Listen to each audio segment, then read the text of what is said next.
All right, looks like we are up and running here. Hey, Lolo, how are you doing this week? Hello, Perry. Doing wonderful. And yourself?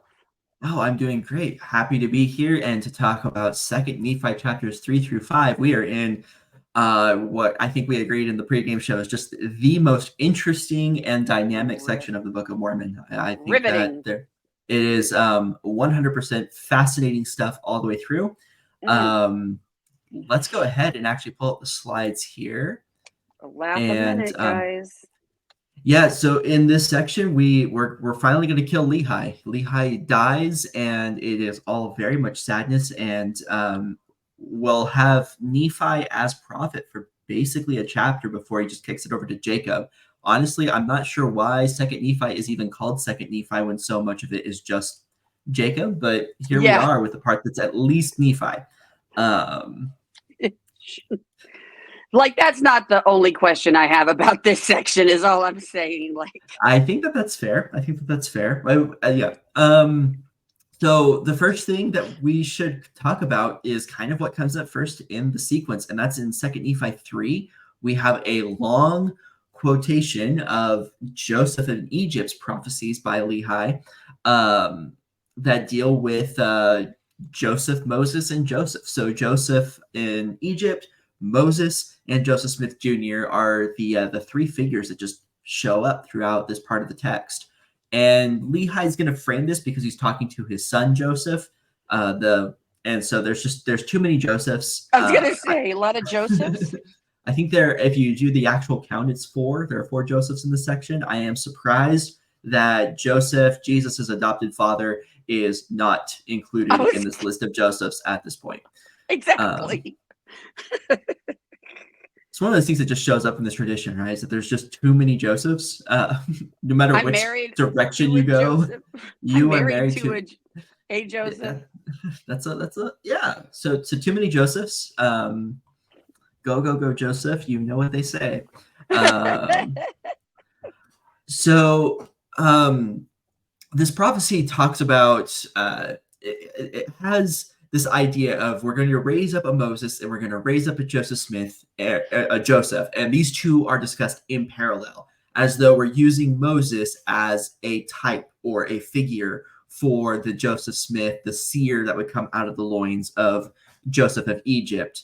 Correct. And they also both have spokesmen. We're going to talk about that in a bit of length here. Um, Mormonism Live 166 this week talked about this particular prophecy. They were talking about it in context of the Rigdon Spalding theory, and how the spokesman, though it's discussed by Lehi, gets omitted from the Joseph Smith translation version of this particular prophecy. Uh, and if you read it in the Joseph Smith translation for Genesis chapter 50, I believe, it Mm. basically expands on this prophecy from the Book of Mormon, but it omits the whole entire discussion of the spokesman figure, Right. um, Well, which I was telling you earlier, I have been brought to your camp on your assessment of who the Aaron versus the Moses is in this scenario. I do understand and I do see, because I also was of the same mindset. I can definitely see how the Sidney Rigdon in this scenario could be viewed as the Aaron, because I guess I've always sort of, and this may be a completely not historically correct assessment. I see Sidney Rigdon as kind of the Flash, the color guy, the hey, come on in, mm, kids, and the lights and the showman. Where I see Joseph Smith as kind of the, not brains behind the scene, but doing the hard work behind the scene there. So mhm. I can see the Sidney Rigdon Yeah, I aspect. I actually kind of almost have an opposite view of the two of them, especially in like the later productions, because Joseph is the charisma. He's the figure that people are going for, even if he's not the one who has the better orations. He's just the Right. more like Rigdon is definitely the better speaker, Everybody would say that he's the more articulate. He has a wider range of diction that he can pull from, and but Joseph is the charisma. He's the one that people are coming for. He's the one that people are excited to meet. I always felt like he grew into that role, but like in the beginning, when boots to the ground, they're starting this movement. I kind of feel like Sidney Rigdon might have helped Joseph gain that. Interesting. That charisma. I think he helped him up his charisma stat a little bit. But anyway, he gave Joseph like the hood of convincing, or the +3. Exactly. He's able to roll advantage on his persuasion modifier. Persuasion checks.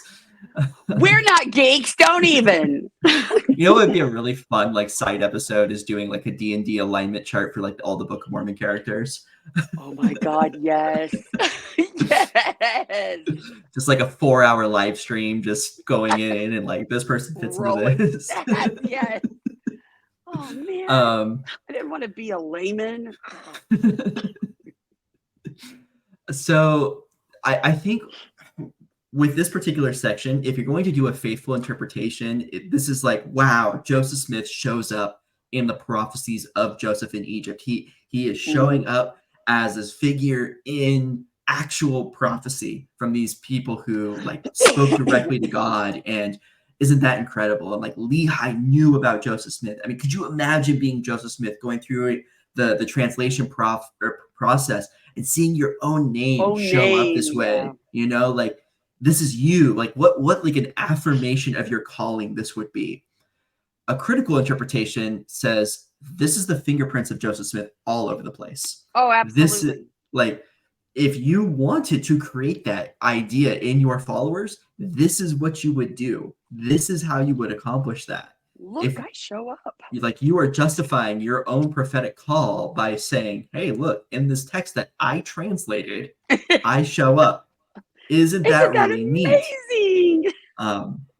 I didn't write it for sure. You know, this is Lehi talking. I just translated it. But again, like we don't have a historical justification at all for the claims of this text. So we really have to interpret it through this, like it's written in the 19th century. This is a 19th century text. And in that, we're really aligned with, Richard Bushman, and I think Patrick Mason has a similar view. I think Jim Bennett does as well. There's a lot of very faithful people who hold this 19th century view of the text. And once we have that, Joseph Smith's fingerprints are all over the place. And this is one of those clear examples. And I think that that's actually going to feed into how we can go about looking at this particular question about just who is the spokesman that is mentioned in this section. So let's actually run through the scriptures here and talk about who our people are, who our players are in this scenario. I'm going to argue that the spokesman is very obviously meant to be Oliver Cowdery. And you have convinced me to come to your camp on that. So let's see here. Where should we start with this? So I got my scriptures in case. Let's see. So there is in verse 6. This is going to be quite a bit that we're going to go through. In verse 6 of chapter 3, Joseph truly testified. This is Lehi talking, saying that Joseph in Egypt truly testified, saying, "A seer shall the Lord my God raise up, who shall be a choice seer unto the fruit of my loins." And who is this true seer? Is one question. So we have this true seer out of the loins of Joseph. And then Joseph continues. He says, "A true seer will I raise up of the fruit of thy loins, shall be esteemed among the fruit of thy loins. I will give him to command that he shall do a great work for the fruit of thy loins, his brethren, which shall be of great worth unto them, even the bringing of the knowledge of the covenants which I made with thy fathers." So this work, we could go again with what this work is supposed to be and try to run through that, but let's simplify and just get ahead of this. The choice seer is Joseph Smith. That's who's raised up out of the fruit of the loins of Joseph. We're going to get that clarified a little bit down on the page in later verses. And the great work is the Book of Mormon itself, right? So this is the Book of Mormon prophesying of itself.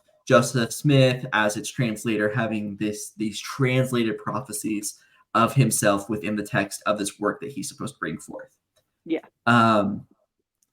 And then verse 8 is kind of an interesting one because it gets contradicted later on. I will give unto him a commandment that he shall do none other work, save the work which I shall command him. And I will make him great in mine eyes, for he shall do my work. And when I say it gets contradicted, it's kind of like this is the only thing that he's supposed to do. May have overreached in my statement there. But basically, Joseph's not supposed to do anything else except the things that the Lord commands him to do. He's not going to do anything else, just the things that the Lord. So if Joseph Smith does something, if Joseph Smith does anything, it's the Lord told him to do it, right? He's not going to do anything else. This is clearly not his choice at all. So when we go through church history and Joseph Smith is doing things and he's saying, thus saith the Lord, like what according to the Book of Mormon, Joseph Smith is not going to do anything else, no other work other than what God commanded him to do. Right. So that means that like Joseph Smith's polygamy, for instance, is what the Lord commanded him to do. Clearly. So if you are going to take a Patrick Mason approach to this broader tradition, that's one of the implications. If you're going to take a community of Christ approach to this, then you really have to say that at a certain point, this verse no longer became true, that Joseph Smith began to act outside of what the Lord was commanding him to do. And that maybe it was only in this particular work or in certain particular works that Joseph was doing what the Lord commanded him to do. And then as Joseph becomes no longer great in the eyes of the Lord, that's kind of where his fall happens. Community of Christ really has to accept a certain fall to Joseph Smith in order for their claim to work. So correct me if I'm wrong. On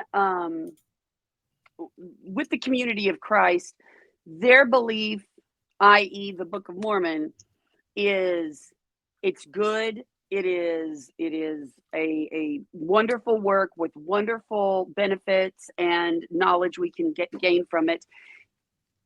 It's not exact word for word, though. It is right. Not. It's not a historical translation. It's not exactly what would have been on the plates. It is scripture. It is useful. It should be used judiciously. And what we're going to favor, though, is what the Bible has to say. And we're going to use the Book of Mormon as kind of an addition. And then we have also our own version of Doctrine and Covenants. That's essentially the argument coming in the Community of Christ. And they will abandon the ideas that come out of Nauvoo. So basically any of the theological innovations that come out of Nauvoo, they abandon. And so it's much more Kirtland Mormonism that you see in Community of Christ. Got it. Okay.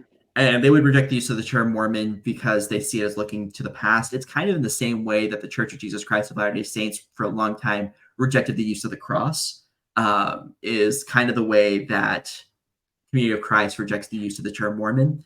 Again, we're using Mormonism. When we talk about Mormonism, we're using it in the very, very broad sense of really talking about the Restoration movement as a whole and all of its sects rather than any one particular group. Though a lot of our discussion is focused on the two largest subsets because they have the most impact. And also some of the starkest differences as well. It's kind of interesting. But yeah, if you're going to make the argument that 2 Nephi 3 is literally true, it seems you're kind of saddled with polygamy. I don't know how you make 3:8 work without saying the Lord commanded Joseph Smith to marry Helen Mar Kimball. That is a direct commandment. And she was a few months shy of her 15th birthday. So what's super interesting to me, and I don't know, this is kind of a little bit of an offshoot. I was listening to, I was reading an interview that they had done with Emma Smith, and this is an end of her life kind of interview. Yeah. Still 100%, my husband did not have multiple wives. He did not have relations with that woman. Yes, exactly. And so I'm just wondering, does she really realize he did and she's just trying to, I guess, save face, or Let's not So don't I look at the man behind the curtain sort of a yeah. scenario, or what? I have my opinions on this, and I want to caveat that these are my opinions on Emma Smith's statements there. I feel for Emma. Man. She is one of those who had a very hard lot and a very difficult life, and I Yeah. think that she was done dirty by a lot of people, a lot of men, um, and I also think that she was an enabler to some of Joseph's worst tendencies. Oh, Um, absolutely. so Absolutely. I I feel for her. I have compassion for her, and also recognize that at times that she was as much involved in creating some of these issues or in allowing these issues to carry out as anybody else was. But she was Mhm. also a victim to a system that didn't give her a whole lot of agency otherwise. Correct. And what could she possibly have done to stop Joseph from those things? So there's all of that. I think what you have with Joseph or with Emma at the end of her life, sitting down with Joseph Smith III, recounting the story of her husband and all that to Joseph Smith III, Mhm. that she is trying to preserve in her son's memory a positive image of his father, and that she has been hurt and harmed and all of that, and so there are times where she like takes digs at Joseph that are historically wrong. We can empirically show that Yeah. some of the things that she says are just objectively wrong. Like where she says in that same interview that Joseph could not compose a well-worded letter, and yet he composes a letter. I was She gonna say also multiple letters. yeah, we have it like where he like dictated or wrote by hand letters to her, letters that she would have known about at the Yeah. same time as the Book of Mormon was being written. Those Joseph Smith Papers Project has turned those up, and it's great. But it shows that like she was wrong, Yeah. or she was lying, or she had just spent so much time altering her memories of Joseph that these became the Mhm. truths to her that were objectively wrong, right? Right. Right. So she also makes the claim that Joseph didn't know that there were walls around Jerusalem. That he's like, I had to come and ask her, like, were there walls around Jerusalem? And oh, I thought I'd been deceived. Like, this is supposed to be one of these evidences that he didn't know anything. And so, like, how Right. could he have written the Book of Mormon? But the walls of Jerusalem are discussed like throughout Isaiah and these Oh, other parts where absolutely. like Joseph, who knows these stories because he's writing them like and is rather Right. articulate in knowing these stories, he knew that there were walls around Jerusalem. Like this isn't Right. some grand mystery. This isn't something that was hidden from him. He had access to that information, and he was Yeah. well read in the Bible. And yeah, like so where like the letter thing comes up, and then we can clearly contradict that with just objective evidence. The other part where she's saying, yeah, Joseph was a big dummy and didn't know Right. things, and all that. So how could he have possibly done this? Like I'm going to take that with a huge grain of salt. Okay. Uh, and when it comes to the polygamy thing, it's the same story. We have a bunch of just objective historical evidence that shows that Joseph participated in polygamy. Oh Um, yeah.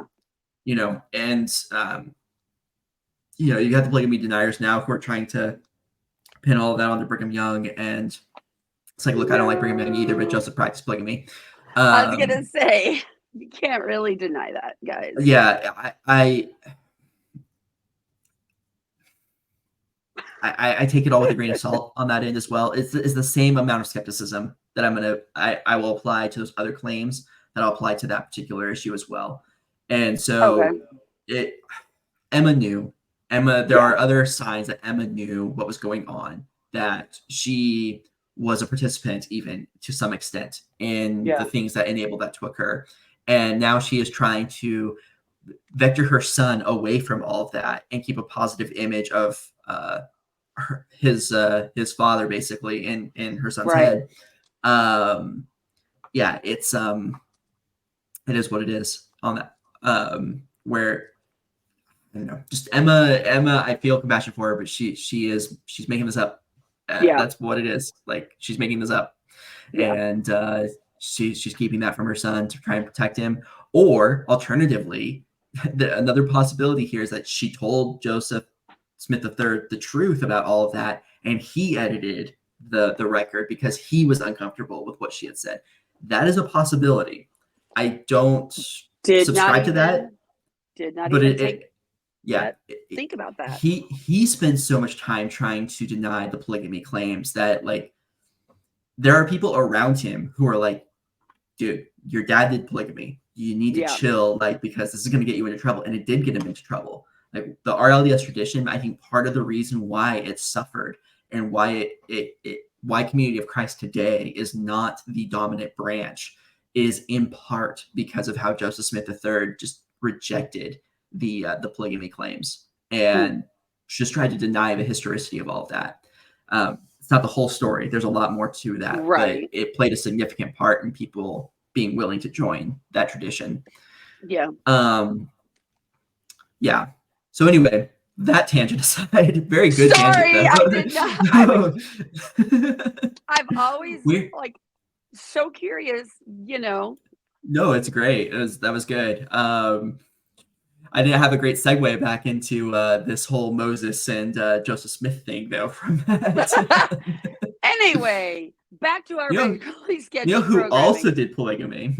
Exactly. Was Joseph in Egypt. Speaking of Joseph's. Yeah. So in verse 9, chapter 3, verse 9, we're going to get this direct comparison of Joseph Smith Jr. to Moses, where it says, and he shall be great like unto Moses, whom I have said I would raise up unto you to deliver my people, O house of Israel. And Moses will I raise up to deliver thy people out of the land of Egypt. So yeah, we're basically getting this direct comparison, and now we're justifying why Joseph in Egypt would even know this particular name of Moses, because why would he know this particular name of Moses? Exactly. So when we talked about Deutero-Isaiah, we talked about how, like, one of the signs of, like, this not being a historical text, or rather of Deutero-Isaiah being written after the exile, is the direct mention of Cyrus. This is another one of those, like, Joseph in Egypt had nothing to do with this particular text. This is a later innovation, because we're talking directly about Moses here by name. It's again, this isn't like it's out of the realm of possibility that God would have known this. It's just the specificity of prophecy. Like, where is Joseph Fielding Smith in this? Where's Joseph Smith III? Right? Like, there aren't. You don't have these other Josephs showing up anywhere in the text, and yet they're still supposed to have the same kind of office. Right. Yeah. So we continue in verse 11. A seer will I raise up out of thy loins, Joseph. I will raise a seer out of thy loins, and unto him I will give great power to bring forth my word unto the seed of thy loins. So this is the word would probably be the Book of Mormon, and the seed of thy loins would be the Lamanites. And not to the bringing forth of my word only, saith the Lord, but to the convincing them of my word, which shall have already gone forth among them.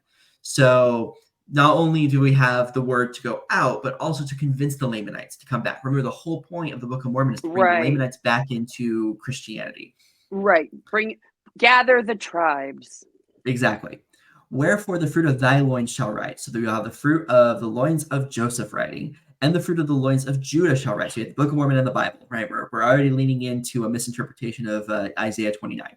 And that which shall be written by the fruit of thy loins, and also that which shall be written by the fruit of the loins of Judah shall grow together unto the confounding of false doctrines and laying down of contentions and establishing peace among the fruit of thy loins and bringing them to the knowledge of their fathers in the latter days. So this is now going to even contextualize that we are talking about a latter day seer situation. Right. This is today's kind of people. Yeah. Yep. And also to the knowledge of my covenant, saith the Lord. And out of weakness he shall be made strong. So talking both in this sense, we're using Moses, we're comparing Moses to Joseph Smith, and we're saying that, like, as Moses was made strong out of his weakness, so too shall Joseph Smith be made strong. Right. In that day when my work shall commence among all my people unto the restoring thee, O house of Israel, saith the Lord. And thus prophesied Joseph, saying, behold, that seer will the Lord bless, and they that seek to destroy him shall be confounded. For this promise, which I have obtained of the Lord, the fruit of my loins shall be fulfilled. Behold, I am sure of the fulfilling of this promise. So Joseph is super, super sure that this promise is going to be fulfilled from the Lord. Right. And now here's where we kind of get the kicker about who we're sure we're talking about and why we're sure we're talking about Joseph Smith. Verse 15, and his name shall be called after me, and it shall be after the name of his father. So it should be called for me, Joseph. His name will be Joseph, and it shall be called after the name of his father, who is also called Joseph. Joseph. So we have a Joseph Jr.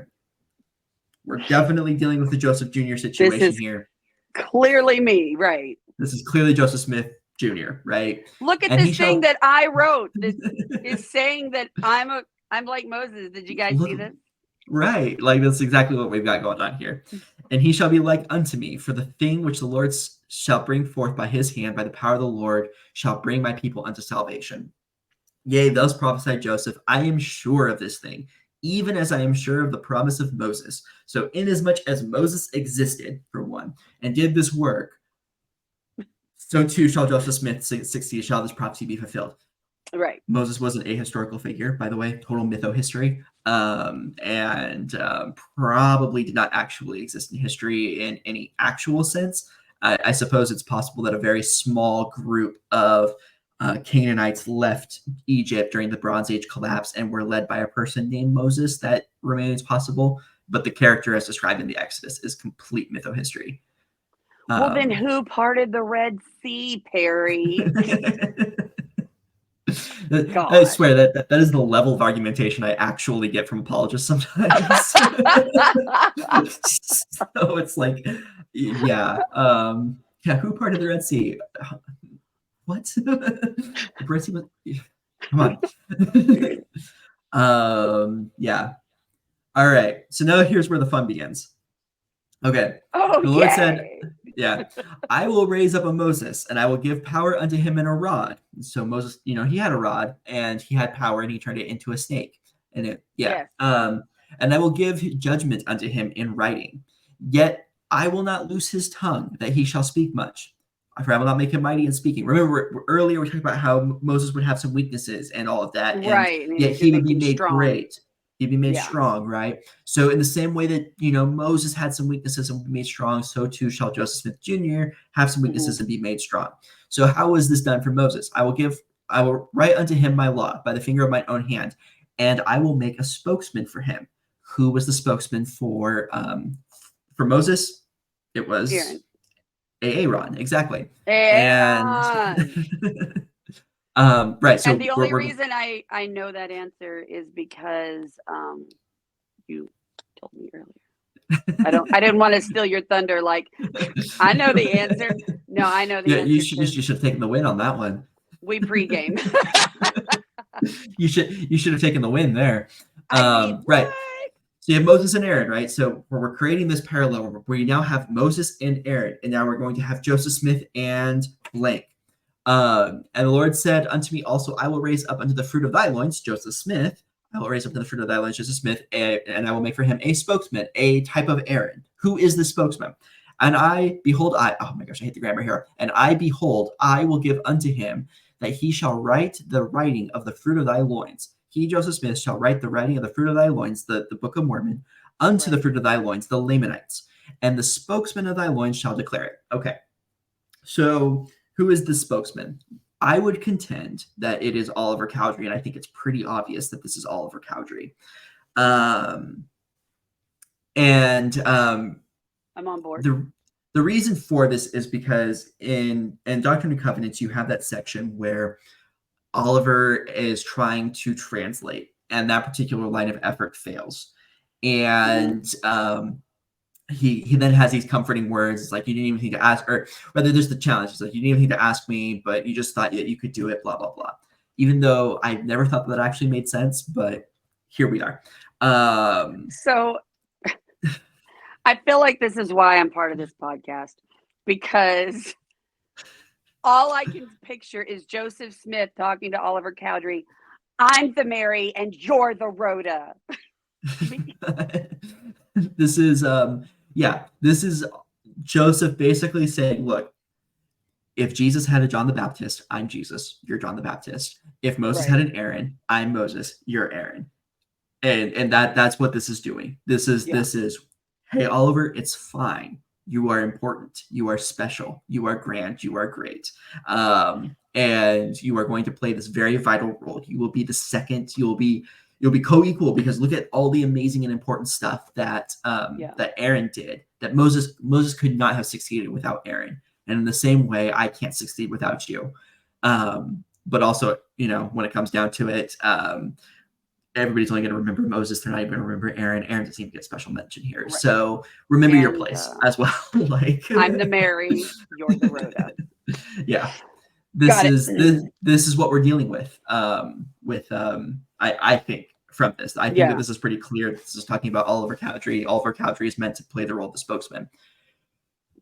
I think it's rather hilarious that if you go to, we'll have the link down below in the references. So just go to the description if you want to actually see the manual for yourself that where it quotes Bruce R. McConkie. But Bruce R. McConkie tries to argue that Joseph Smith is the spokesman. And the way that he does this is by reading only chapter 3, verse 18. That's it, just verse 18. And when he reads it in that context, he says that I will raise up unto the fruit of thy loins the Nephites and the Lamanites, and I will make for him a spokesman, Joseph Smith Jr.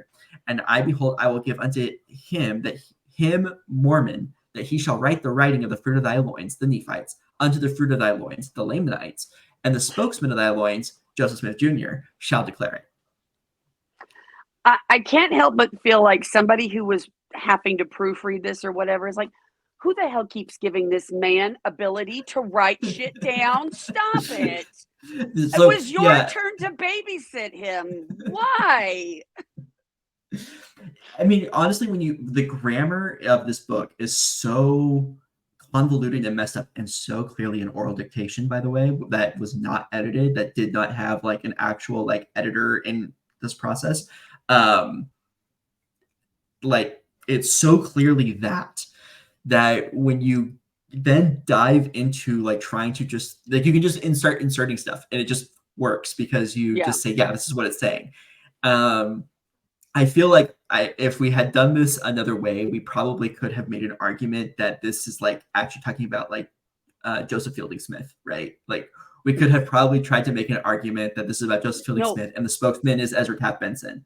No, it's you and me. We're the spokesman. This podcast. Well, I mean, neither one of us is as a Joseph, but you happen to be married to a Joseph, so I suppose. But is your Joseph named for Joseph? Anyway, I mean, we can get there. Hang on. I feel like we can make this work somehow, but yeah. It just the grammar on this is so convoluted and messy that you can do what Bruce R. McConkie did if you ignore everything else that was done before. But if you actually read this whole thing in context, honestly, if we're being honest with ourselves, it's pretty clear who these players are supposed to be. Yeah. Now, there is an argument that Sidney Rigdon is supposed to be the spokesman. And remember, the spokesman gets dropped from the Joseph Smith translation of Genesis 50. And so there are those who have tried to argue that Sidney Rigdon is the spokesman here because Sidney Rigdon was pretty articulate and he could speak for that. But I think when you look at the actual roles that these people are playing, that you have Moses and Aaron, they're partners in crime. They're the Thelma and Louise of the Exodus account. Right. And now you have Joseph Smith, and you have to have his right. Sorry. You have to have Joseph Smith's second in command, or his partner in crime on this, and that's Oliver Cowdery. Like, as much as like the Rigdon Spalding theory may try to say that like Rigdon is like the mastermind ultimately behind this, and he's the brains behind the operation, or he took the Spalding manuscript and that's what was used to create the Book of Mormon. And that there's this whole conspiracy between them, and that Rigdon's really the ones pulling the strings and is the puppet master, and that his creation just kind of got out of his control. Like this is one of those, like all Joseph and Oliver are the pair. These are the two that are really kicking this off.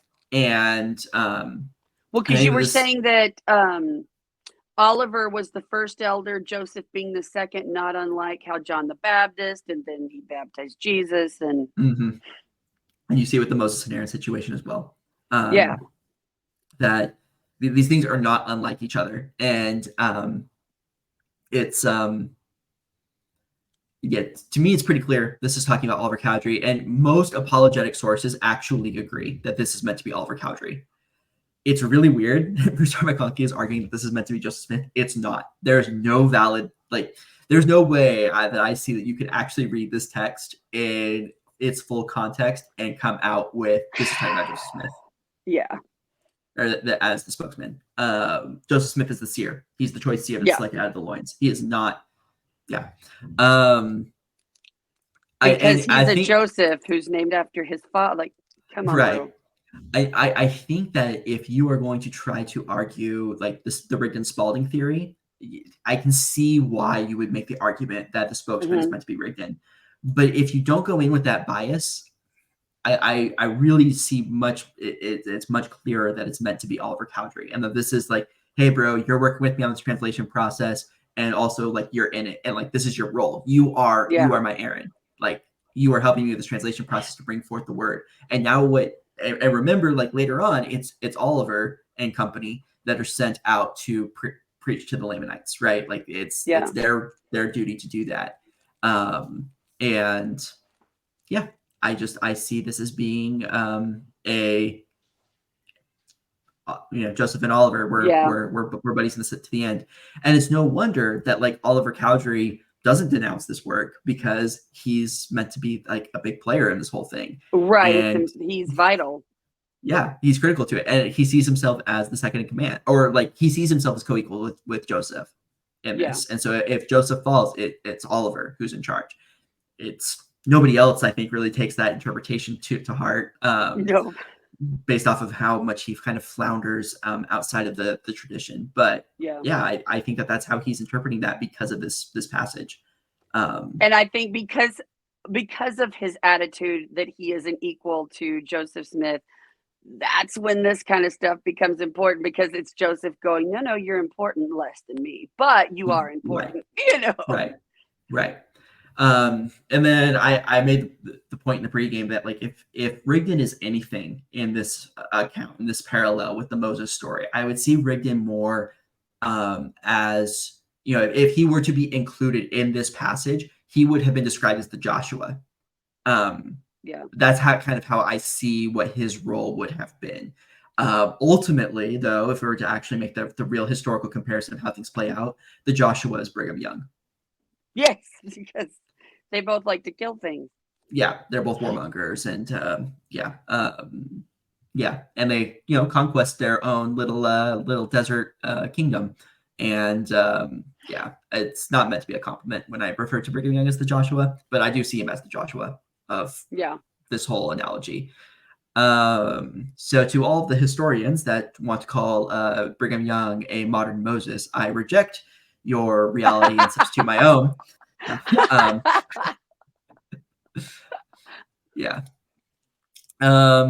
Okay, so in this whole account of the story, right? So Lehi's going to make these prophecies, and then he's like, "I am old and I am dead." Blah, he dies.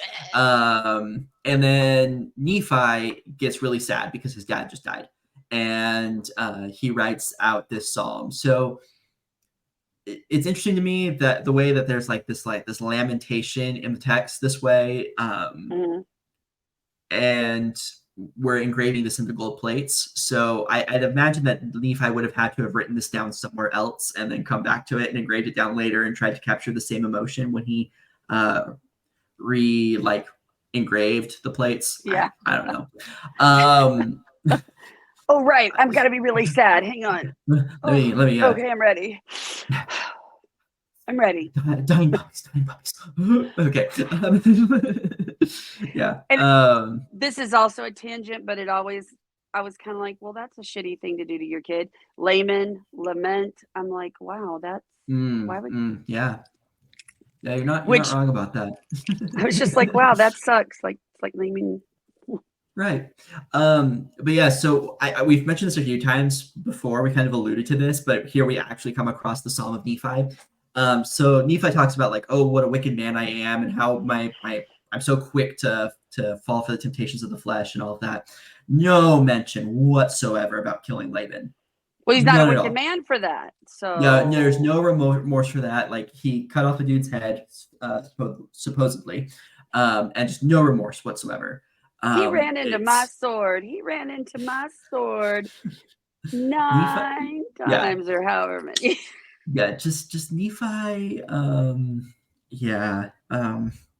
have some concerns about him. I have some concerns about Nephi. That's all I'm saying. Okay, that's it. That's all I wanted to say about the Song of Nephi. It is a section, and Laban should have been there, and he's not.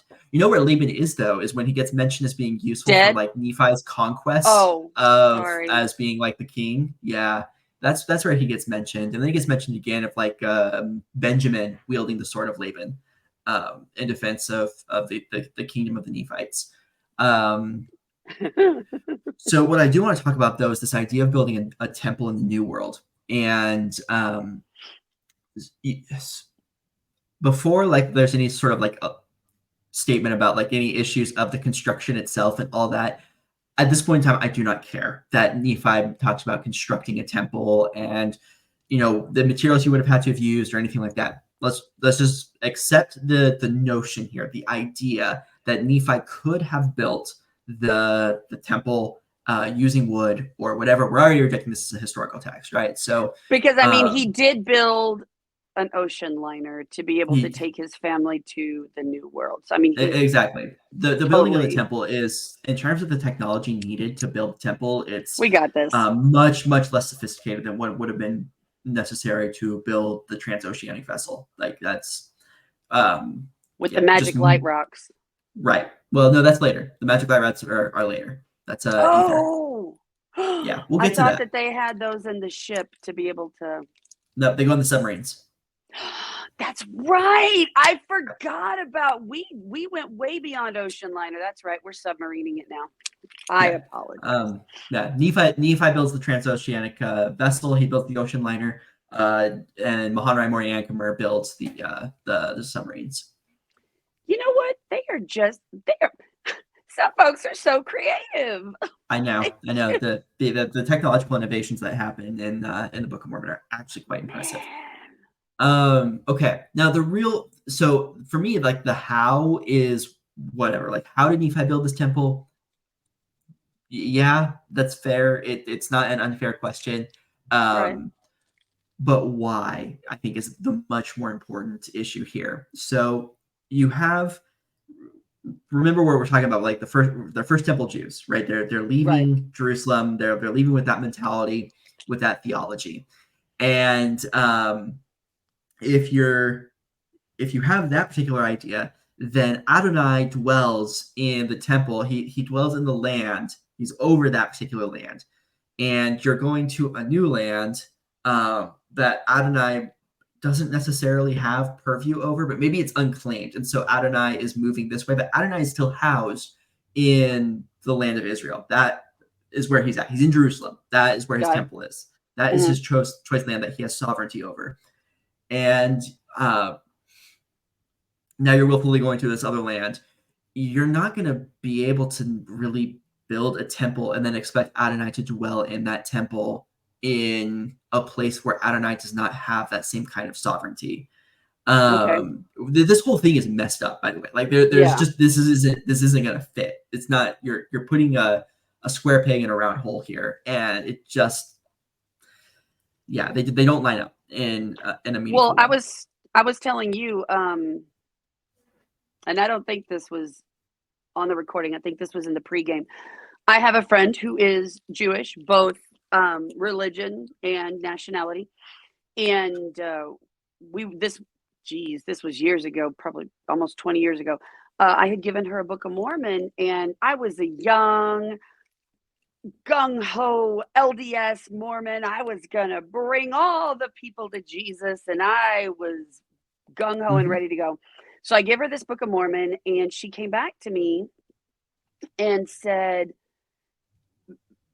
basically, that she was super offended because we were colonizing her religion, like we were. And this obviously is not what she said then, but we're the wish version of Judaism, And I think that's when the cracks, like I told you, the cracks in my faith started to kind of to appear, because I had never looked at it from a non-white LDS viewpoint, especially the Judaic viewpoint. Right. And we're taught to co-opt that and to own it ourselves. We are the house of Israel. Correct. You are of the tribe of Ephraim. It's And when we talked about that, we talked about how this tradition is it's a colonialist settler tradition right from the Yeah. word go. Hmm. You have the beginnings of manifest destiny showing up in the text. You have a strong celebration of the colonial spirit Yeah. throughout. Yeah, it's all there. But like the fact of the matter is that if what Nephi is doing were in any way a valid way of practicing Judaism, Mm. which Nephi is supposed to be, like, then this building, like, if this building of a temple like the Temple of Solomon in the New World were a valid and acceptable practice for the worship of Adonai, Mm. what is happening right now in Israel and in Gaza would not be happening. There would be a temple somewhere else. The Accurate. Jewish people would build a temple on another place. Like, that is just, this wouldn't be the thing that it is.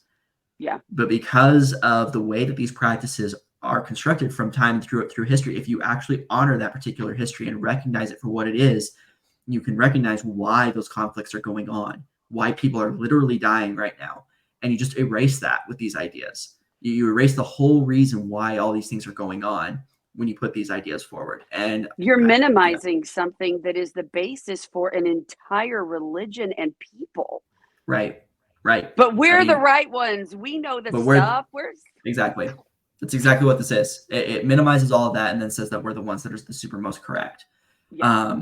And then if you want to reject this idea that Nephi at this point in time is a First Temple Jew, and that's why he's doing these things that are different, then he's operating in Christianity, and especially like early Christianity has no need for the temple. In particular, it has no need for the Jewish temple. That's what it Right. doesn't have the need for. The Jewish temple is completely different from the temple, from the temples anywhere in the Mormon tradition, right? So Community Yes. of Christ uses temples in a different way from the Church of Jesus Christ of Latter-day Saints uses temples. Those are completely different from each other in the first case. Mm. And beyond that, those temples are completely different from the Jewish temple. They don't serve the same function. The only thing that has any amount of similarity is the idea that God is supposed to indwell within that building. That Right. is the place where God is supposed to be found. Those are the only similarities. And even that is understood to be much more metaphorical in broader Yes. Mormonism. It's not necessarily that you have like literal physical God sitting in this building Right. Like you where can't go and knock on a door and find him. It's like, oh, hey, there he is. right. All that is meant to be symbolic, and it's supposed to be metaphorical, Right. and it's supposed to be a way of communing with the divine through these metaphors and through that, right? That's the whole point of knock, knock, knock, what is wanted, right? Is the Right. idea of communing with God in symbol. Um, in the Jewish tradition, Adonai, at least a part of Adonai, is supposed to physically dwell within the Holy of Holies. That is why only the priest who has been like washed and purified is able to enter into that space to commune with Adonai within the Holy of Holies. And there's something that's much more physical and visceral with all of that. You also had Now, to have people that were authorized, right? You're supposed to have like the proper authority, and Mormonism is obsessed with this idea of authority. And you don't have any Levites at this time to officiate in First Temple or in Jewish temple ordinances, which now, is a what problem. is the purpose of, I'm sorry, I didn't mean to interrupt you. No, What no, no, is go. the purpose of the Holy of Holies in the LDS temples? I know there is a place that is Yeah. called the Holy of Holies.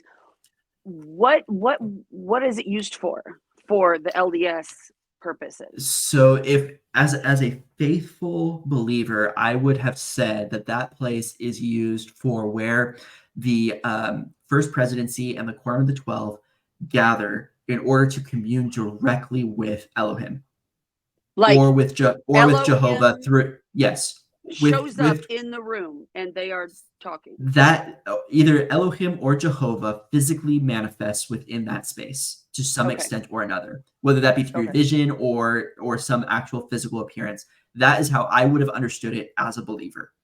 Okay. Um, I do not think that the quorum of the 15 right now recognize that that is what that space would be used for. I think that they have moved away or have pushed back against that particular characterization. Okay. And instead, it is a place where revelation is just supposed to be more clearly received. They have like a foosball table in there. Right. I do also think that it's used for the second anointing. I think that that's the room that you're supposed to go to for the second anointing is the Holy of Holies. But I think the Holy Oh, of Holies in the Salt Lake Temple was a bit different than other Holy of Holies, but I might be mistaken on that one. But I think it's also used for the second anointing. So oh, yeah, yeah, if there's any ordinance that's performed there, it's the second anointing. okay. And I if guess you're I was wanting just more, always confused as to what the purpose of that room was when I was a faithful follower. I was like, it's the yeah, magic room. I don't know. They just I may need magic. to re-listen to either like the Tom Phillips Mormon stories or the Hans and Birgitta Madsen Mormon stories where they talk about their second anointing experiences. Um, Oh, I think they talk about going to the Holy of Holies for that, or at least a special room that they had been shown before for the performance of that ordinance. So hmm. that would be an insight into what that space is used for. Okay. But it's completely different from what the like the Holy of Holies in the Jewish temple was not used for No. that purpose. And part of like Matthew's, I believe it's Matthew, the author of the Gospel of Matthew's um, kind of like anti-Semitism a bit, and the way that he talks about the temple is he has the veil of the temple rent, the veil that would have led into the Holy of Holies that gets torn apart when Jesus dies. And this is supposed to be like the symbol of the people now having the ability to directly commune with Yeah. Adonai. They no longer need the priest as an intermediary because Jesus is now that intermediary. They can now commune directly with Adonai. Right. So they don't need Um, that. Okay. they don't need that anymore. And so, yeah, if you are Nephi and you are a Christian now, you should no longer need that communion in that particular way. Like you should no longer need a Levitical priest. And in fact, you Yeah. do not have any Levites. That is like textual that you do not have Levites. You are of the tribe of Joseph. Yeah. Um, and so when they talk about like having authority, they talk about having it after like the holy order. Um, and anyway, it doesn't make sense Yeah. for them to build a temple, not after the manner of the Temple of Solomon anyway. If they're Right. going to build a temple, it should be after the manner of the Temple of Kirtland or after the manner of the Temple of Salt Lake, right? Not that they Right. would have had those terms, and so I'm not saying that they should have those terms, but the temple that they are describing should not follow after the manner of the Temple of Solomon. If they're Right. doing that, it doesn't make sense. And even if they had Levites, even if they were still considering themselves first temple Jews, building a temple outside of Jerusalem like that doesn't make sense. So would Joseph Smith have had the context to No, know that? Okay. So no. that's okay. This is again like fingerprints of Joseph Smith in this, right? It's like Yeah. Joseph Smith, like no context whatsoever for really understanding that. This is like kind of complicated. Right. Like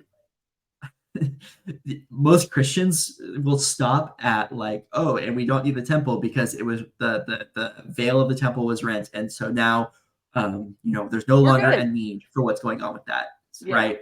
Um, I mean, the idea of the veil of the temple being rent is actually like this innovation that's coming up because the temple was destroyed. The second temple was destroyed in 70 CE, and so and Matthew, the author of the Gospel of Matthew, is writing afterwards, and so these now Second Temple Jews that are exploring Christianity, that are evolving Hmm. into this new Christian tradition, this Pauline tradition, um, are now needing a way of continuing their worship of Adonai through Christ Jesus.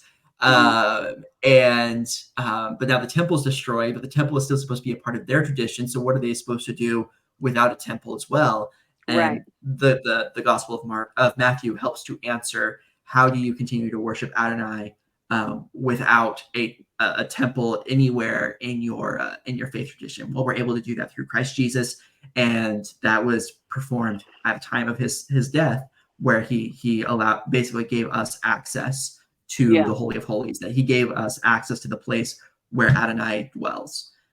So in that, following that train, our whole knock, knock, knock, what is wanted is completely different. unnecessary. Completely different. Yeah. You could argue unnecessary. But the function of the temple in the broader in the Brighamite tradition. Yeah. So sorry, where are we going to whittle this down to? In the Brighamite tradition, the concept of the temple it's completely different. It serves a totally different religious function, and so it's necessary within the view of the Brighamite view of what's required for salvation or for the blessings of God, or even for the communion, the higher communion with God. Okay. But it is not. It's not in any way, shape, or form like what's going on with the Jewish temple. It's yeah. There are a but I'm sure that there are some apologists who, if they were to watch this, would try to disagree with me on that point. But if they're being honest with the data, if you're really looking at what the data is actually describing, we're not talking about anything that looks like what's going on in an LDS temple, or a Brighamite temple in any sense. So my father is a Mason, and I don't want to step on toes. There are a lot of things that happen in the temple that are like directly. Yeah, a lot of the signs. Yeah. Sorry, the signs and the tokens are really similar. I believe the names are different, but the signs and the tokens. Even the names are similar, man. There are some that are similar. Yeah, Yeah. I believe that the name of the second token of the Melchizedek priesthood is almost identical and it to always, the Masonic one. Yeah, it always really surprised me because I was like, guys, like, he didn't even try. Like, it's like copy my homework, but make it look different so they won't know we cheated. He didn't even try to make it look different, guys. Come on. Which is very consistent with Joseph Smith. Like that is so in line with how Joseph operates. It's almost to be expected at that point. The only issue is that the Book of Mormon is a very anti-Masonic text, and which is so confusing. It is. It really points to like a lot of how Joseph like evolves as time goes on and what environments he's influenced by. If you look at these as like two static events and you're comparing them against each other, they completely contradict. But if you look at that through like the lens of the evolution of Joseph Smith throughout, the Masonic influence is almost to be expected. It's pretty fascinating. I think we've done the New World Temple here kind of to death, that shouldn't be there. So now we have a really fun, simple, and not at all difficult concept to discuss. So it would be irresponsible of us to talk about 2 Nephi 5 without talking about the racism that's baked into that section. One of the things that this is where we're going to see even more fingerprints of Joseph Smith in the text. Prejudice on the basis of skin color is not a concept that would have even been in the mind of a First Temple Jew. It just that is not how you prejudice. Right. Not even kind of. Yeah, if you're going to hate somebody for something, you're going to hate them for eating pork. You're going to hate them for the way that they talk. You're going to hate them for something else. Skin color is not the thing that you are going to be prejudiced against them for. That's just not in the brain. So this idea that Nephi is a racist, which Nephi is a racist, but this idea that Nephi is a racist does not actually fit any sort of historical mold. It is, however, baked into the fabric of 19th century society, of 19th century European American society. It's cooked into everything. It's everywhere. Civil War, and I mean, where they are societally. The justification for slavery is on the basis of skin color. The justification for why are we killing these people who were native to the land? Skin color. Like, I mean, it's all about race. It's about like the fact that because our skin has less melanin in it, we get to kill you. We get to enslave you. We get to rule over you. That's what this is all about. And this persists in society to this day. It's not as explicit, right? So in the pregame, we were talking about like the idea of like you have like this explicit, blatant, violent racism where you're going to have lynch mobs and you're going to have slavery and all that on the basis of racism.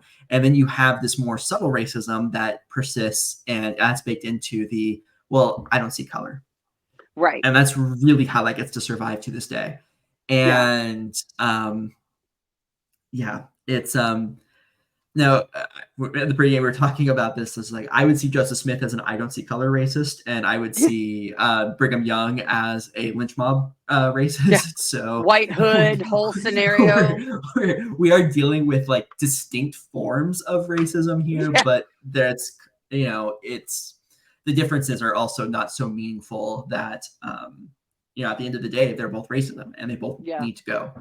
Well, I was telling you that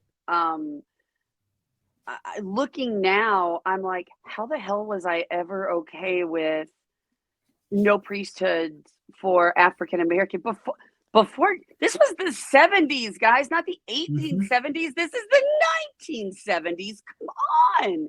And I believe that in 1978 God changed his mind about Black people. I mean, that makes sense, because he's God. Sorry, that's one of the best lines in the Book of Mormon musical. Like, it's like he's not God, who's the same today, yesterday, and forever. Nay, he's like, I really like Bootsy Collins. I think that I'm gonna change my mind on this. They can have the priesthood. Bootsy's cool. Like. And just how ashamed I am that what the hell was wrong with me? How was I calling myself an ally and an equality lover and then being like, well, we're just not going to look at before 1978. Don't look at the man behind the curtain, And I just ignored it. And I think it was like, this is a tough subject. I don't know the answers. So let's just put that to the side and focus on all the good stuff. Yep. Let's just move on because the church today, at least, is better. Right. They can have the priesthood now. It's fine. They can go to the temple now. It's fine. Oh, and I told you so the ward that we're in now, we've been here for about 10 years, which is also where I met Perry. When we very first moved out here, I won't use names, but one of the more constant members, the kind of the unofficial official greeting party, he comes up and he's like, hey, welcome to the ward. How are you? Telling me all the good stuff. And he goes, look, we have a Black family. Let me introduce you. Those are the words that came out of this man's mouth. And I was like, wait, did he just, what did he say? I'm like so unsurprised by this too, where it's just like, I mean, you are in a very white area of Texas. And I am. That is very accurate. Yes. So there is that. Very white. There is that to be said. But yeah, it's just, it's common in this tradition. It's common to basically run into people who just don't have any interaction with any people of color and who see the world through a very white lens. And those are hard. They're hard things to break because that's how so much of society is constructed. And this is a tradition that helped to foster that to some extent or another. And make it okay. Not just foster it, but encourage it. Part of the reason why I want to say that I think that the primary reason why the church changed its policy, its doctrine about Black people holding the priesthood is because of the situation in Brazil. I think that was the single most impactful factor. With that said, the fact that Bob Jones University had basically the same policy about Black students as BYU, and Bob Jones University was losing its tax-exempt status for having the same policy as BYU, definitely, I think, played a role in that particular decision. So that's not true. God changed his mind. We all know. I think that there's a money factor in this, and I don't Yeah. want to dismiss that that's there. And I also would like to say that I think that recognizing that the church simply could not function in Brazil the way the policy was written also played a role. And I think that those, you can hold both of those as issues in this. The fact that a member of the Quorum of the 12 Apostles had to be kept out of the country when the vote was held. I forgot about that. Yeah, I forgot about that. This was the 70s. Like, Well, these are like, this is not that long ago. This is not ancient history. yes, This is not the beginning of the guys. church. This is the I was born in 1970s. 1980. I was born. I am almost as old as Black people having the priesthood. This is, I mean, it's, yeah. So we try to talk about this like this is old history. We try to talk about this like, no, yes. oh, the church changed Second Nephi 5, and so now it doesn't use the word white in the way it does. It uses pure. It still uses the word fair, by the way, which J.R.R. Tolkien loved using for describing the elves in Middle Earth. And like, it's just interesting to me because so my little bit of recapping for me. I joined the church in 94 with my family. I was 14 years old. So my history with the church starts at that point. And in young women that I was attending, I remember there being, this was also in seminary, the use of Cain became darker because I mean there is a very, and this was not like kind of skirted around. He was punished with blackness of skin because he murdered his brother. So, and this is what I was learning in a room full of obviously all white young women. And I was like, am I the only, did she just say that guy got, maybe I'm misunderstanding. So this is not, like you said, not ancient history.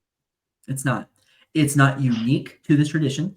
That Cain doctrine was running around for quite a while. It's still extant to some extent. The church today, the Church of Jesus Christ of Latter-day Saints today has denounced that teaching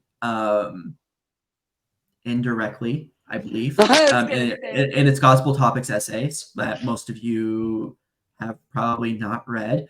Like, this is one of those that gets hidden behind like several links, several clicks to get to them. And now they've also super small print. They have the gospel topics essays, and then they have the gospel topics.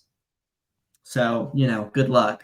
Good luck finding what you're looking for with that. Anyway, it's like this isn't ancient history. It's very recent. The church is playing a role in all of this. They're moving away from the Cain doctrine, but the Cain doctrine was taught. It was taught over the pulpit. It was taught as the doctrine. It was taught to me. This was not that. There are first presidency letters that are taught affirming these teachings. Like, you have to deal with this. It is in the tradition, and we have to recognize that it is part of contributing to systemic racism. It is part of contributing to like these systems that are keeping people of color, especially, disadvantaged in society. And it is, like, it's pernicious, and it's present, and it's continuing to affect us, and it's continuing to play a role. And the same, we can talk about the like there's a lot of like attempt to try to talk about how the church has changed on race, and so we can expect it to change on gender. And I am hopeful for that, because there are some similar approaches and some similar things that get brought up in this with the church on gender and the way the church handled race. Now, in But my there opinion, continue to be issues oh, with sorry, race go that ahead. the church is still like not addressing and that they're Yeah. still not trying to solve. And like they're not getting ahead of solving these issues, and they Yeah. have the resources to do it. I like the Community of Christ, to their credit, like ended their version of the priesthood ban, like I think at the end of the 19th century. So basically, Really? as the Brighamites, roughly around the same time, the Brighamites were finally stopping like polygamy and their largest sect anyway, and in air quotes, by the way, stopping polygamy in the largest sect, because that was still going on until the early part of the 20th century. Oh, Doesn't that sound absolutely. weird? The early 20th century, they were still doing polygamy. Like how like anyway, but the Josephites had stopped their priesthood and temple ban on the basis of race at that point. Mhm. Like I'll give credit to them. They're doing that, and they also have like this eye towards trying to fix systemic racism issues. Like they Mhm. want to do that. They Yeah. Whether or not they have the resources to do that, or whether or not they are like listening to people of color and actually making the changes that need to happen, I'm sure there are some critiques to offer in that Yeah. direction, and they might be hampered by resources. I'm pretty darn sure though that if they had $100 billion in assets, they would not be hoarding it in an investor fund. They would be Mhm. putting it towards solving these particular issues. Yes. And like, damn it all, if the wrong tradition won in this mix. So here's my question, and I'm going to put you on the spot. So, as a person who is in a same-sex relationship, if Mhm. next week the mainstream LDS church is like, "Hey, it's all good, everybody. Come on back. We're gonna let y'all have the priesthood just like we did the blacks, and look, we aren't mean and bad anymore." How would you ever expect to feel like an actual equal member of this religion if the only Mhm. reason that the church is accepting you is because society forced their hand? Yeah. I mean, I would be very, very happy for the members of the church who are still in it, who are gay, who are women, who are trans, who are somewhere in the broad rainbow spectrum, or who are women as well, because women need to be brought into the priesthood, frankly, if the tradition has any hope of surviving in any meaningful way through the 21st century. Right. Um, I would be happy for those who choose to stay within that, or who now have those opportunities. Yeah. And I mean, like just the last couple of weeks, we've had the whole blow up in the Mormon sphere about the Mormon stories expose, if you will. I don't have a better term on Charlie Bird and being able to take the Yes. sacrament, and um, like I I've talked with Gerardo Samano about that a little bit as well, and yeah, it's been an interesting situation that direction, but like I'm happy for Charlie and Ryan. I am Yeah. legitimately happy for them, and all I want is for the Church of Jesus Christ of Latter-day Saints to extend to all of the other queer members of the church the Mhm. same opportunities that Charlie and Ryan have. That's Yeah. it. I mean, expanded, because I want them to be treated as equal with the other members of the. But Right. yeah, it's baked in, like to the extent that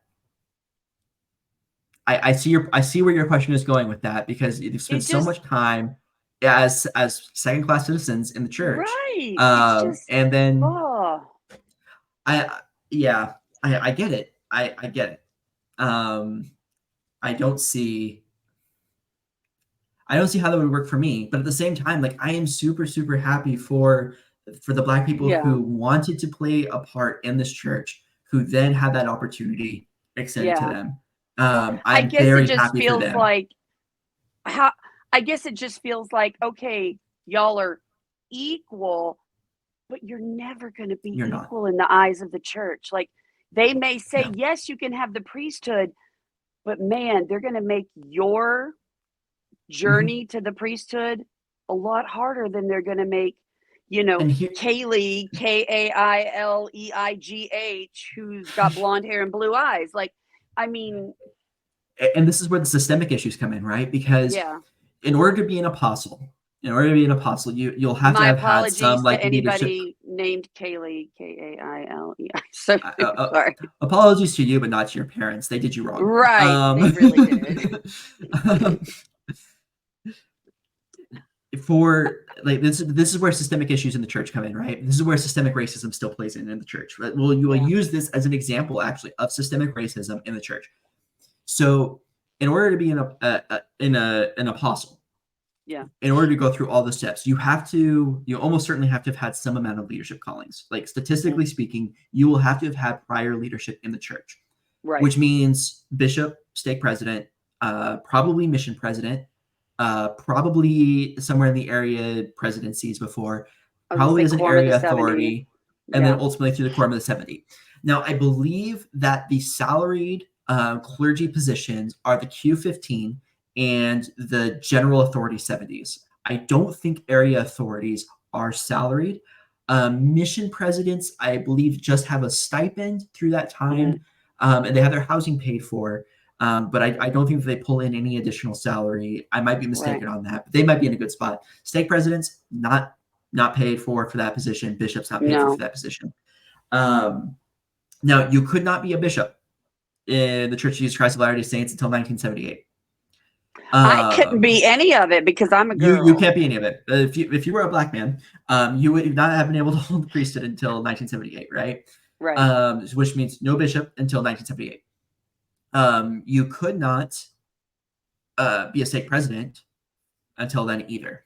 And most likely, I mean, you're not getting into an area authority presidency because the area authority presidency is going to be white men for quite some time. And they're going to be white men who are able to actually afford to hold those particular positions.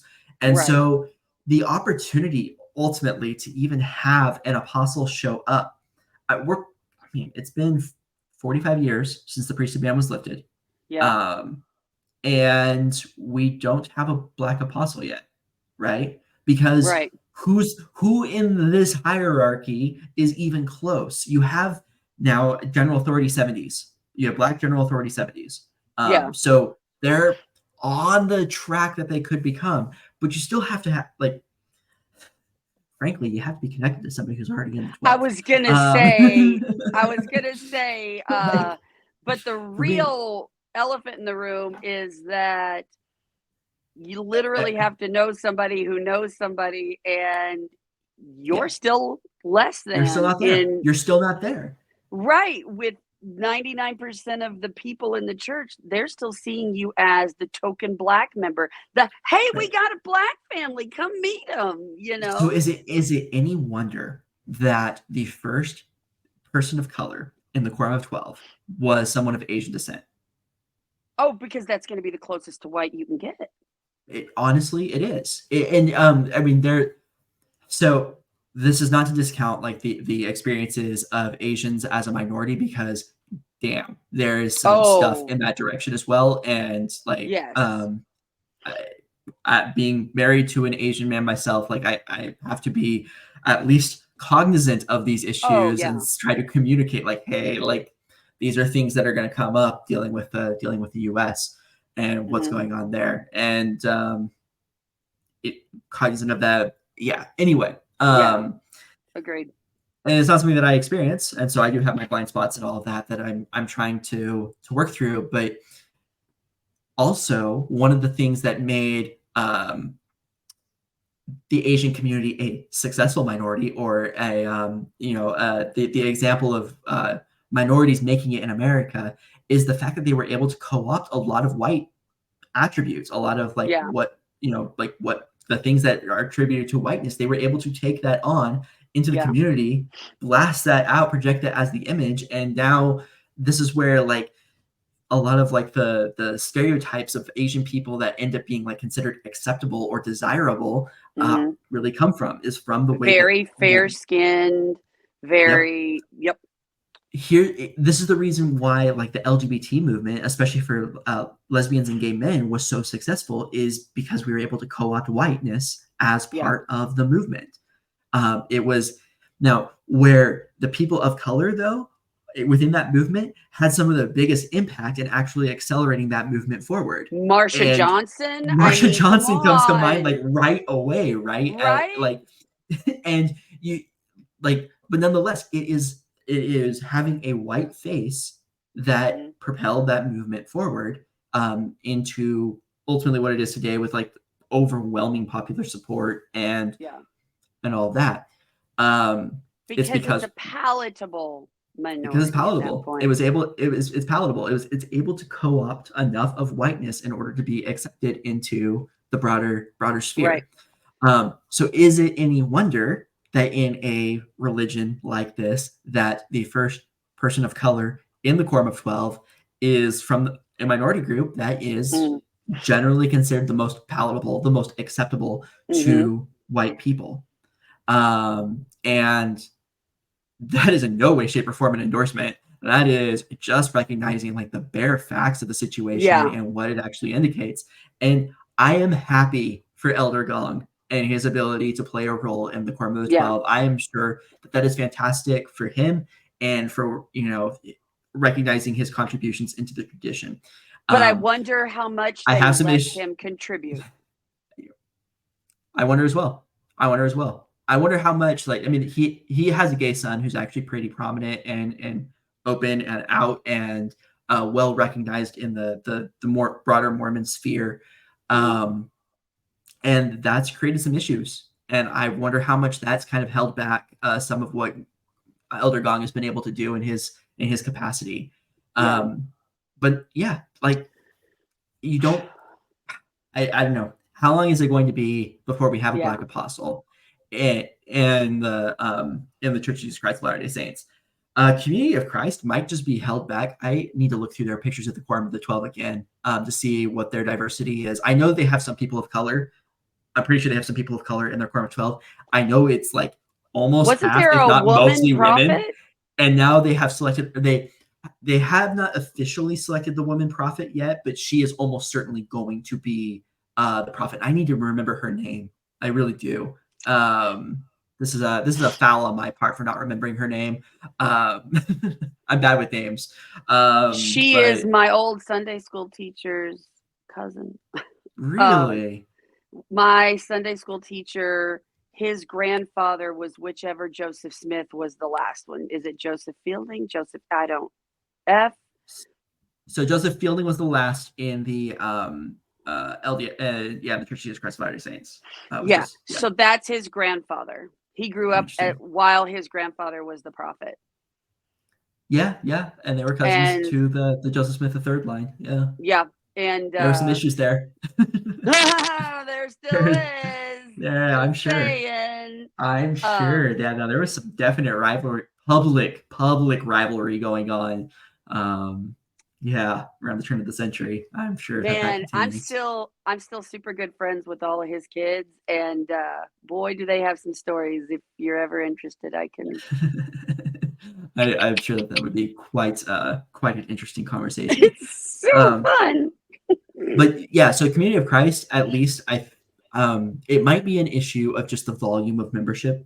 Mhm, I'm not sure that they have a black member of their quorum of 12. They have like mostly women. They do have mhm. people of color, and if they do have a black member of the quorum of 12, like this is just me just not remembering exactly who's on that list, and so Right, right, right. I might be mistake. I am just admitting ignorance on that particular point. They've Okay, had more wait. time I'm gonna to Google it. yeah, they've had more time to resolve, or not to resolve, but to at least address some of the systemic issues in their tradition, and it's Mhm. healthier for it. Um, I really wish that they had more support. And this is not a necessarily an endorsement of that tradition per se. I just find them to be more palatable, more favorable than some of the attributes of the Brighamites and some of the worst tendencies of the Brighamites. Yeah. Hang on. Um, yeah. I've got. Okay, so current members of the Quorum of the 12, their specific assignments and year they joined the quorum. So the other pictures. That's what I'm trying to find. Now I'm like, I think it's their church leadership. Let's see if I can find it here. Church leadership on there. Oh yeah. Look at us. Resources and research. They do have a black apostle. Hey, do they? Bundesi Chibwe. Bundesi Chibwe. And it looks like Catherine C. Mambwe as well. And if I'm mispronouncing those, I'm sorry. I am not 100% certain on how to read African names. Hopefully I got that right. That makes me so happy. Hey, there they are. They have 2 black apostles. That's awesome. That makes me so happy. And then look, there's the LDS church leadership. It looks like just the whitest group of whiteness that ever whited. It is a whole lot of vanilla ice cream, I'll tell you that. And yeah, I don't know. It just that makes me so happy. Not the right. Yeah. Now to be fair to the Church of Jesus Christ of Latter-day Saints, the FLDS is quite a bit more homogenous. So, you know, at least they're doing better than FLDS. Oh, stars. Yeah. Just whoo, that's a whole other can of worms. Hey, if you're doing better than Warren Jeffs, at least you're doing better than Warren Jeffs. I mean, is that really the standard we want to hold ourselves to? But I mean, I guess that's true. If you're holding yourself to the standard of being like the Church of Jesus Christ, the church of like the God of the universe who loves all people equally, for whom there is no bond or free, male or female, black or white, like, no, it's not great. But hey, if you're doing better than Warren Jeffs, that's not nothing. Which just, it makes me so, because I'm like, okay, guys, we're the Church of Jesus Christ of Latter-day Saints. Okay. So we are the Church of Jesus Christ, who was a dark-skinned socialist hippie. So right. How did he turn into the poster boy for Provo snowboarders? Like the whitest white person ever. Indeed. So yeah, like the Church of Jesus Christ of Latter-day Saints has enough money that they could solve world hunger. They could solve like housing and the Utah Valley without an issue. They could do a bunch of good. And I think that for me, the issue there is the gap. This was one of those, honestly, this was one of the big issues for me in my deconstruction, is the gap between what the Church of Jesus Christ of Latter-day Saints could do and what it is actually doing. Yeah. And that might be true for Community of Christ to an extent. I don't know. I do know they don't have nearly the size of the investment portfolio that the Church of Jesus Christ of Latter-day Saints has, and they have a more egalitarian, and like they're doing stuff that's at least in a more positive direction, and they honestly seem to take seriously the idea of making the world a better place. But hey, when you have an apocalyptic religion that's waiting for the end of the world and Jesus is going to fix everything, why solve stuff today? That's true. Never mind that, you know. Anyway, I've actually been looking at Community of Christ as a possible religious option for me. I've considered it as well. It isn't an option where I'm at now, but where if circumstances change, then right, it, you know, we might. I've been thinking about it. Yep, I've considered it just to explore. What is the Community of Christ view on homosexuality? Oh, they have a so it is not fully affirming, but it's at least accepting. And you can find affirming congregations. So the Salt Lake branch, for instance, the Salt Lake ministry is an openly affirming branch.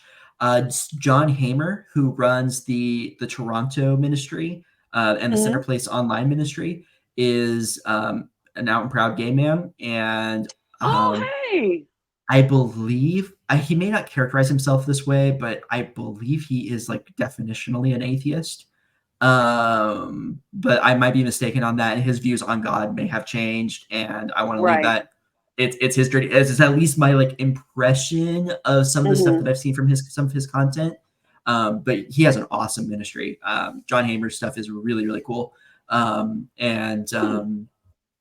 Yeah, and he's really proud, I think, too, of the Community of Christ tradition and kind of their That's approach to awesome. things. Yeah. Yeah, it's. Do they drink?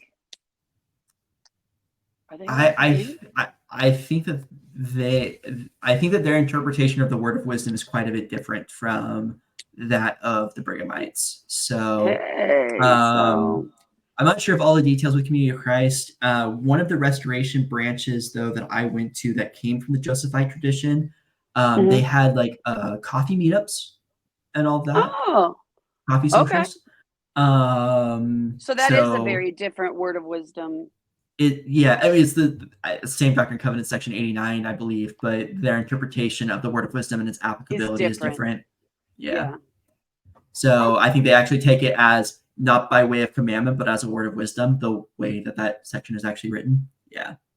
Got it. Sorry, total tangent there. I apologize. Yeah. In all honesty, I think that though that this was while this was tangential to the topic at hand, this was a good exploration of kind of the broader bit of Mormonism. And yeah, these are hard sections to talk about. They're really hard sections to discuss. Yeah. I think next week is also going to be a bit it'll be a bit difficult to get into certain topics in a different way. It's very much rooted in the time and the place, and where we kind of have worked through the historical issues. You know, it's a little bit different now. If you don't admit it, you can't fix it. Yep. If you don't admit it, you can't make those steps to fix it. So I think it's good we're talking about it. I agree.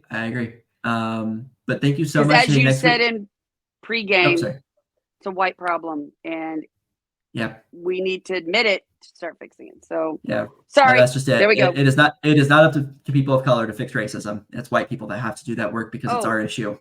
And wherever we're at on that, we are inheritors to racist traditions and racist practices, and it's on us to reject and dismantle the wicked traditions of our fathers. And if the Book of Mormon teaches something, is one of the things that it talks about quite a bit is getting rid of the wicked traditions of your fathers. So let's exercise that and reject what Nephi has to say about race and its place in this whole mix. Agreed. All right. Hey, next week we're gonna talk about hell and stuff. So that's fun. Hell! And God is definitely a Sith Lord. Texas? Yeah. Sorry, Texas viewers. But yeah, and then the second Nephi 10 definitely identifies God as a Sith Lord. So we'll talk about that as well. Why not? Yay! All right, we'll see you next week. Thank you so much. Thanks, Perry. Hey, don't forget to like and comment and subscribe, all that stuff before I zoom out. Yeah, do that and share with your angry racist neighbor. Share. Bye.